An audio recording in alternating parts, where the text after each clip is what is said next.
Thank you so much for the invitation. My name is Signe, and I'm the founder of Race for Oceans. For the next half an hour, I will take you through my adventure and my daily life. So here is a little bit about the agenda for today. And please, can everyone see the pictures over here? If you know what that is, please raise your hands. Yes, we'll come back to that one later. So a little bit about me. I used to have a background in the army in Denmark. I was deployed to Iraq back in 2005 and 2006, and I worked with the rebuilding projects. So my job was a lot amongst the civilians, and here I saw how the increasing amount of plastic just continue to grow in the half year I was there. So that was in the rivers and in the lakes. During my time there, I had the opportunity to go for leave for 3 weeks, and I went to Thailand for diving, and that was back in 2005. And in every dive, I saw, had 9 dives, and on all the dives I saw plastic below the surface. But in that time, it wasn't a topic that we talked that much about as it is now, since the awareness has increased. And yes, I am the first Danish woman in Denmark to run a marathon on each continent. I did that from 2012 and until 2016. And on all the marathons, I saw the plastic again, all the places that it wasn't supposed to be. Even in Antarctica here, I did my last marathon in 2016, the Union Glacier, and even there I saw the plastic. So it was also here where I did my MBA, 1 year full-time studio. I wrote my thesis about strategy development within the SDGs, inclusion programs, and circular processes. So with all this knowledge, back in 2019, I invented a Race for Oceans concept, which I will come back to.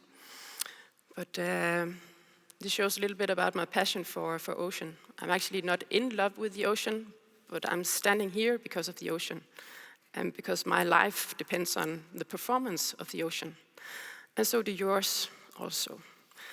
Because 50% of the air that we breathe in every breath actually comes from the processes out in the ocean.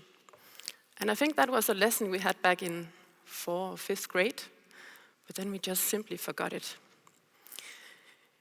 Back in 2020, I won the National SDG Award in Denmark. Last year, I learned how to free dive in Sri Lanka, where you see a lot of these ghost nets under the surface. And yes, I also learned how to ice swim this year. So I won 9 medals in my age group to this year's World Championship in Tallinn back in March. So the ocean means a lot to me, and this is my new wingman. This is Raffo. He's 4 months old, and he prefers to go to the beach together with me. And he's, as you can see in the picture, he has already found what's not supposed to be on the beach. So Race for Oceans is a non-profit organization based in Løkken in Denmark. So that's up in the northern part. We have a long stretch up there where you can actually drive on the beach. The beach is pretty wide. The purpose is to shine a light on SDG number 14, so Sustainable Development Goal number 14. There is 17 of those, but I chose number 14 because that was the one that meant the most to me in my spare time, and where I used a lot of my time when I wasn't working. So what we did was actually doing a super cool thing. We combined sports and knowledge sharing and beach cleanups. So in 2019, we did the first relay, and it started down here in the Wadden Sea in Denmark, and then it continued all the way up along the west coast of Denmark, up to Skagen, which is a 450-kilometer stretch. So we had around 500 people coming in and out in the relay. So if you visualize the Olympic flame going from south to north, that was actually what happened with different kind of sports activities and people stopping up and doing beach cleanups. And no one had done that before in Denmark, I don't think even in the world. So we did that again in 2020 and 21 and 22, and then we won the National SDG Award. And in 21, we scaled the whole concept up to 40 locations on 6 continents. And in 22, we sailed from Skagen in the northern part of Denmark, and then down to the second largest city, which is Aarhus. And then last year, we established Race for Oceans technology. And 2 days ago, we launched the first prototype in the world, an AI beach rover that can detect and collect what you saw on the first picture before. So I think around, was it 2% of you who raised your hands when I showed the picture before? And that's pretty normal, actually, because what we found out is that when we asked our participants during our activities, then around 98% didn't know what this was. But this is plastic pellets, and this is the raw material to create any given plastic product that we use in our daily life. So when you look down at yourself, you are dressed in plastic. Somehow, in a certain percentage. What can you do about this challenge? Because we just saw it over and over again in our activities along the coastline of Denmark. We also saw it when we went out back in 2020 with the 40 locations all over the world. And we heard the stories from our participants telling for how many years ago that they've seen these plastic pellets in the world. So in Denmark, we have a small island called Bornholm. And in that area, we met a guy who told us that his kids, 40 years ago, when they were playing at the beach, they were collecting the sand pearls, because that was what they were calling it at that time. And that's 40 years ago.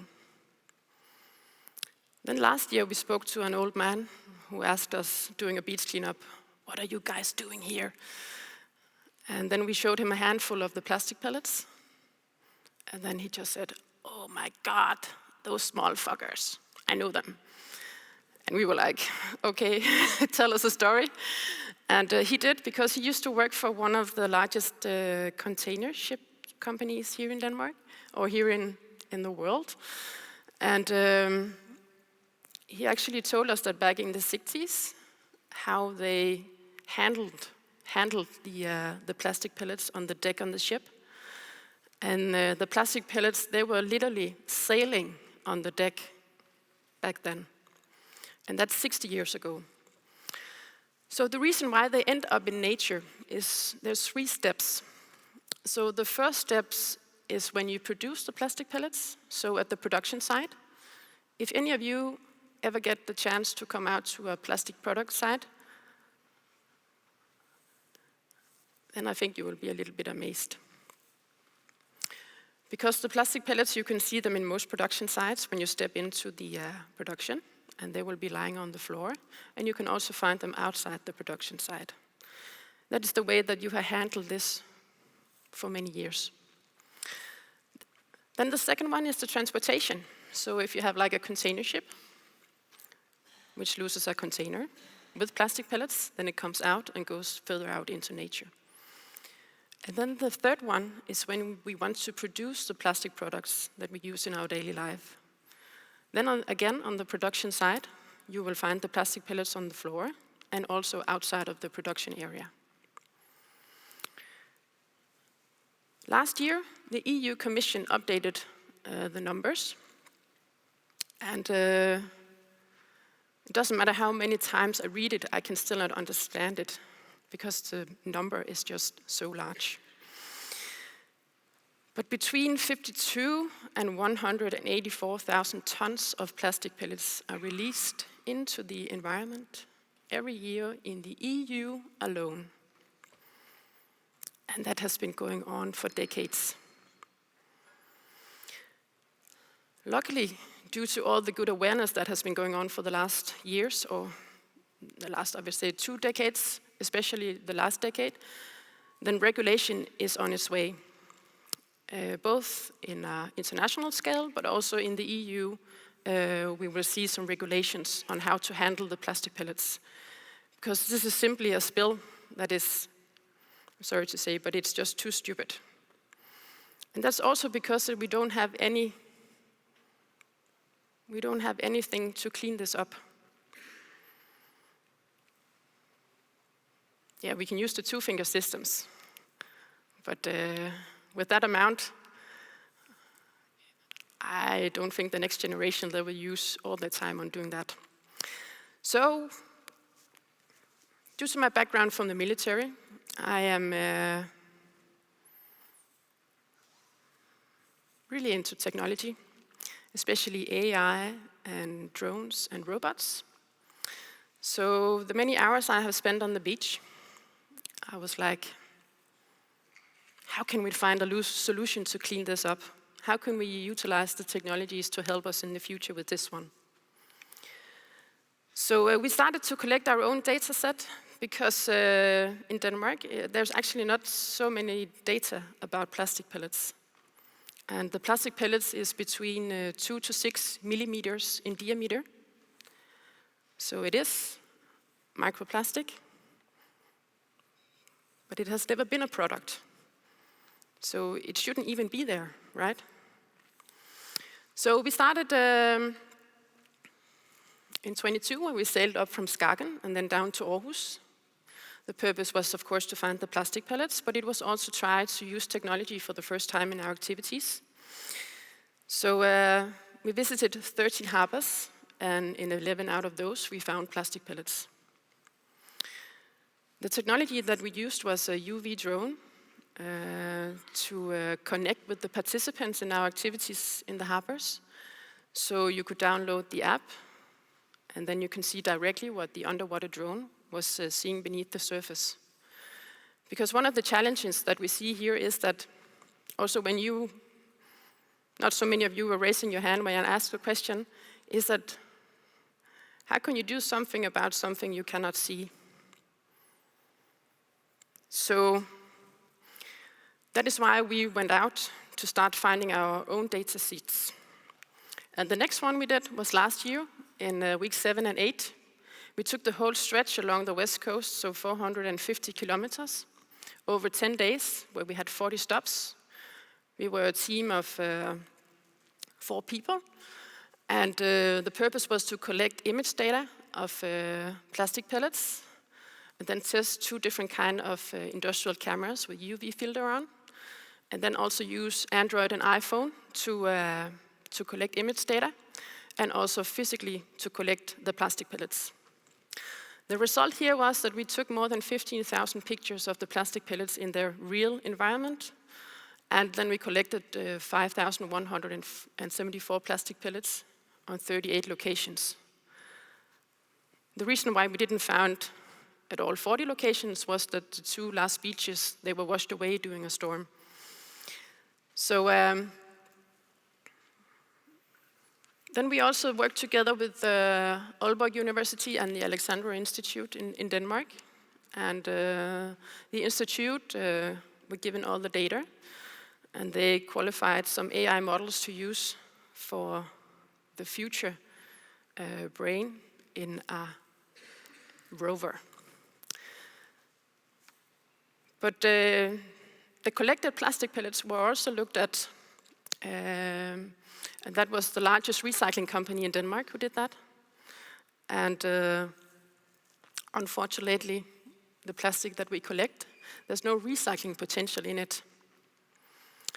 And that's actually what's going on with a lot of the plastic that we drop out in the ocean. The recycling potential is pretty small. And that's because as soon as it lands out there, it gets salt, it gets sand, and it gets sunlight. And then the structure in the plastic is being degraded. So it makes the recycling process very difficult or not even existing. So that's even a motivation for not lose it in nature. The last data set we collected was last summer, where we worked together with the Danish Environmental Agency. And here the purpose was to focus on microplastic, both the primary plastic pellets and then the secondary. Because one of the things about plastic pellets is that when people see it, they think it's a plastic product that has been degraded over time. But that's not the true story, because the plastic pellets, they never became a product, the ones that you find out in nature. So here we also experienced that 98% of the participants didn't know what plastic pellets were and why it was ending up in nature. So 762 people came during their activities here, 42 beach cleanups, and they collected with the two-finger system 19,000 plastic pellets. But the weight of that is only half a kilo, right? So just to put it in a perspective with the numbers from the EU Commission, can you see how many people that we need to solve this one? One of the feedbacks was also, but it hurts in our knees when we are lying here with the two-finger system, also the back, and mentally it's pretty hard because you can just see it lies all the way down there. So this is not even you can say, a job for a human. So with this data sheet, we started out Race for Oceans technology last year in March, which is an impact startup. And here we want to find the cleanup solution of tomorrow for the trash on land that we cannot collect with manpower or by hand. So how can we use the synergy between AI, drone, and robot technology to find a full-scale solution? The reason why we want to use the technology is if you put in a mechanical solution where you remove a whole sand layer and then shake it afterwards, then you disrupt the biodiversity that's on the beach. And biodiversity is not just a trendy word at the moment, it's something that we really need to take care of. So for us, it's not about that this solution that we make now will work in 1 year, because we know that for the last plus 60 years, the plastic pellets has been put out in nature, but perhaps we are going to use the same amount of time to pick it up. So the timeline here is that we did the image collection last year, and then we just launched a prototype that you're going to see a live demo on here in a second. And the next step will be to develop the AI model for a drone, and then create learning program, and then see how we can integrate citizen science in the whole solution, and do an international program for that. And that was also why we tested the camera from Android and iPhone, to see if that was possible to do the AI model. Because we dream about integrate as many people as possible in this solution.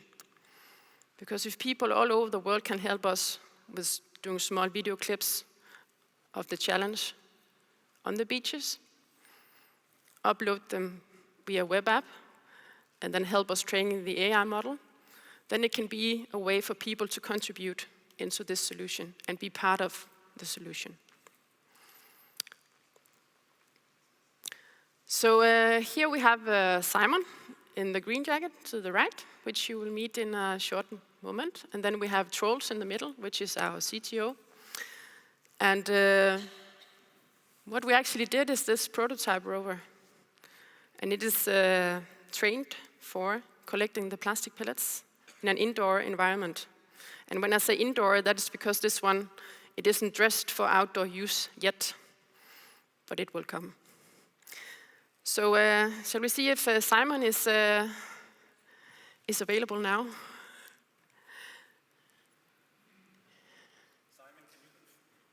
Hello guys, can you see me? Looks like it. You can hear me as well? Some confirmation? Anyone? Yes, yes, we hear you. Yes, very good. Awesome. Welcome to a live demo of the rover. I'm Simon, and you're joining me from Esbjerg. Probably Esbjerg is raining outside, so I hope you have better weather down in Amsterdam. I'm here to show off the early prototype of the plastic pellets collecting robot that we have developed over the last few months. I'm going to give it a little tech demo, and for that, let me take off the cover so you can see all the the insides. So, what we have here is a prototype that mainly focuses on the act of detecting the pellets and picking up the pellets. We have tinkered with a few other aspects of the robot, like how can we drive on beach with big wheels and so on, but it's mainly about the pickup. For that, we have cameras, computing power, and some pneumatic systems for sucking up the pellets. Speaking of the pellets, I have some here. You might have seen these before in Signe's presentation. Fairly small, fairly innocuous. You can't see them really on the sand unless you look very, very closely. Speaking of the sand, I brought my own little beach. It's sand down from the beach here in Esbjerg. And I'm going to place the pellets on there. As you can see, they are fairly hard to spot. You need to go very close in order to see them. And they look very much like the small stones in the sand as well. Let's see what the rover makes of this. The idea is that the rover has an idea as to where the pellets are roughly. We can use a drone for mapping these hotspots. So the drone will drive to these areas. You come over here, you can see, let's see what the camera sees. This is the view of the cameras, and now you can see the pellets here. You can also see a lot of rocks. So let's see if the robot is actually able to pick up the pellets now. So it's gonna calibrate for a moment. Now do a search, and hopefully, let's see what it does now. There we go, now it starts. Drives forward to the first pellets. Hope we can get it in view, and sorry for the noise, but somewhere in this container now, we have a pellet. I hope you can see it. The robot will continue picking up the other ones. And now the last one, that's the blue one, that one should be fairly visible. There we go.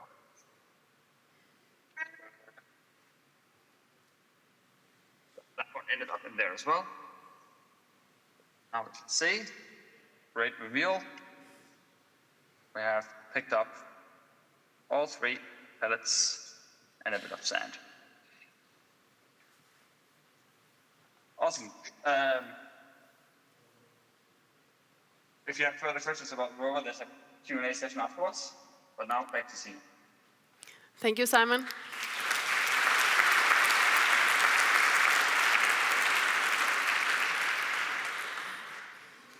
Yeah, so this prototype is actually developed together with Trifork. And Simon, he works for Trifork, but he wasn't able to be here today. But a short story about that is 1 year ago, I met Jørn, who is the CEO of Trifork, and he heard a presentation that I had and a vision about to create this future technology solution for picking up the trash that we cannot collect with manpower. And then he said, I think we can nail this one. And now we're standing here 1 year after. So for me personally, this is a huge milestone, and I must also say it is the largest thing that we have done in Race for Oceans so far. Because this will also start to spread some hope for the next generation. Because it will be them who are going to take care of some of the difficulties that we have delivered to our planet. So what will happen now, and what will the future bring? In April, we went to the beach just a little bit south of Løkken, where we are stationed. And here we see a drone, and here you have the camera, and it is from the company called Phase One, which is a Danish company. And they say that their camera can detect objects down to 2 millimeters in diameter. And when I heard that, I was like, I think we can use that for something, right? So we went to the beach, and then we did some measurement of the beach here. So we flew in different kind of heights, from 5 meters and then up to 50 meters, to see how this camera, where the best performance in meters were. So now we actually know that if we fly in 5 meters, then we can actually see the plastic pellets with this camera. So we collected a lot of image data here, and the next phase for us in Race for Oceans technology is to go out and find funding, and then start to develop the AI model and a mapping system for this drone. Because we believe that with this technology, as the drone can deliver, will maximize the performance of the rover on the beach in the future. Because we don't want to put in rovers everywhere. We only want to put it in where we can see that there is a challenge. And we are starting with plastic pellets now in the AI model, but in the future, we dream about that all the trash can be collected. So how can you contribute? That's pretty easy. Spread the word, because now I think that around 600 of you knows what plastic pellets is. And when you go to the beach with your family and friends, then you have a story to tell here. You can connect on our SoMe, and you are also very welcome to connect with me on LinkedIn. And for collaboration, donations, ESG activities, feel free to reach out. Yes, that was all from me.